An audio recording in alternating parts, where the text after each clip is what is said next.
ఇల్లు కట్టే వేళాయే ఇందిరమ్మ ఇళ్ల పథకం 11వ తేదీన ప్రారంభం. సొంత స్థలంలో ఇంటి నిర్మాణానికి 5 లక్షల రూపాయల సహాయం. స్థలం లేని వారికి ఆర్థిక చేయూతతో పాటు జాగా, అంటే ఒకవేళ మీకు గనక ప్లేస్ లేకపోతే ఆ జాగా ఇవ్వడంతో పాటు అండ్ ఇల్లు కట్టుకోవడానికి కూడా కొంత డబ్బులు ఇస్తారట. ఒకవేళ మీకు ప్లేస్ ఉంటే ఆ ఇంటి నిర్మాణానికి 5 లక్షల రూపాయల సహాయాన్ని ప్రకటిస్తారట. సో ఈ పథకాన్ని 11వ తేదీ నుంచి ప్రారంభించబోతున్నారు. మొదటి దశలో ఒక్కో నియోజకవర్గానికి 3500 గృహాలట.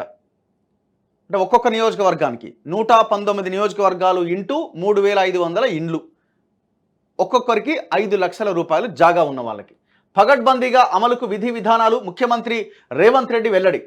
లోక్సభ ఎన్నికలకు ముందే మరో ఎన్నికల హామీని అమలు చేసేందుకు కాంగ్రెస్ ప్రభుత్వం సన్నద్ధమవుతోంది. అసెంబ్లీ ఎన్నికల సమయంలో ఇచ్చిన 6 గ్యారంటీల్లోని హామీలో ఇప్పటికే 4ని సర్కార్ అమల్లోకి తీసుకొచ్చింది. తాజాగా మరో హామీని అమల్లోకి తీసుకురావాలని నిర్ణయించింది. ఈ పథకానికి ఈ నెల 11వ తేదీన ప్రారంభించబోతున్నది. అందుకు ఏర్పాట్లు చేయాలని అధికారులను ముఖ్యమంత్రి రేవంత్ రెడ్డి అధికారులను ఆదేశించారు. పథకం పైన సచివాలయంలో శనివారం ఆయన ఉన్నత స్థాయి సమీక్ష నిర్వహించారు. ఈ సందర్భంగా సీఎం మాట్లాడారు. 6 గ్యారంటీల అమల్లో భాగంగా ఇందిరమ్మ ఇళ్ల పథకాన్ని ప్రతిష్టాత్మకంగా అమలు చేయాలి. గూడు లేని నిరుపేదల సొంతింటి కలను నెరవేర్చడమే ప్రభుత్వ లక్ష్యం. పథకాన్ని పగడ్బందీగా అమలు చేసేందుకు విధి విధానాలు రూపొందించాలి. స్థలం ఉన్నవారికి అదే స్థలంలో నూతన ఇంటి నిర్మాణానికి 5 లక్షలు అందజేయాలి. స్థలం లేని నిరుపేదలకు జాగాతో పాటు ఇంటి నిర్మాణానికి 5 లక్షల రూపాయలు ఇస్తాం. సో ఇప్పుడు ఫస్ట్ అయితే వాళ్ళు జాగా ఉన్న వాళ్ళకి 5 లక్షల రూపాయలు ఇచ్చే అవకాశం ఉంది. కానీ జాగా లేని వాళ్ళు కూడా కొన్ని వేల మంది, లక్షల మంది జనం ఉన్నారు. ఇవాళ తెలంగాణలో పూరి గుడిసెల్లో ఇంకా ఇల్లు లేకుండా దాదాపు 22 లక్షల మంది నిరుపేదలు ఉన్నారు. ఇల్లు అనేది అసలు దారుణమైన విషయం ఏంటంటే, ఈ 70 సంవత్సరాల పైన స్వతంత్ర భారతదేశంలో ఇండ్లు లేని వాళ్ళు కూడా ఇంకా ఉన్నారు. చూడండి, గ్రామాల్లో కూడా ఇల్లు లేని వాళ్ళు ఉన్నారు. హైదరాబాద్లో పక్కన పెట్టండి, హైదరాబాద్లో మనం ఇంకా 10 ఏళ్ళైనా మనం కొనడానికి అవకాశం లేకుండా ఉన్నది. మిడిల్ క్లాస్ ఫ్యామిలీస్ అయితే కానీ కనీసం ఒక 500 స్క్వేర్ ఫీట్ ఒక అపార్ట్మెంట్ ఫ్లాట్ కూడా కొనడానికి అవకాశం లేకుండా ఉన్నది. గ్రామాల్లో కూడా ఇల్లు లేని నిరుపేదలు ఎంతోమంది ఉన్నారు. ఇప్పుడు జాగా ఉన్న వాళ్ళకి అంటున్నారు, మరి లేని వాళ్ళ సిచ్యువేషన్ ఏంటి?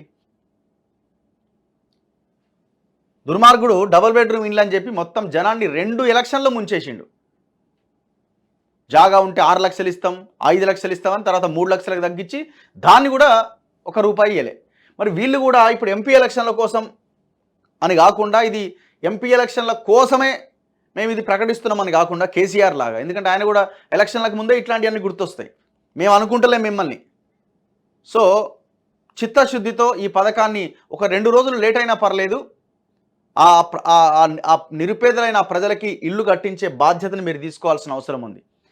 ఈ డబ్బులు కూడా ఒకేసారి కాకుండా విడతల వారీగా ఇవ్వాల్సిన అవసరం కనబడతా ఉండేది. నేను అనుకోవడం అసలు 5 లక్షలతో ఈ పునాదులు, బేస్మెంట్ కూడా అయ్యే అవకాశం ఉంటుందో లేదో, దానికి మళ్ళీ ప్రజలు యాడ్ చేసుకోవాల్సిందే, ఖచ్చితంగా తప్పదు అది.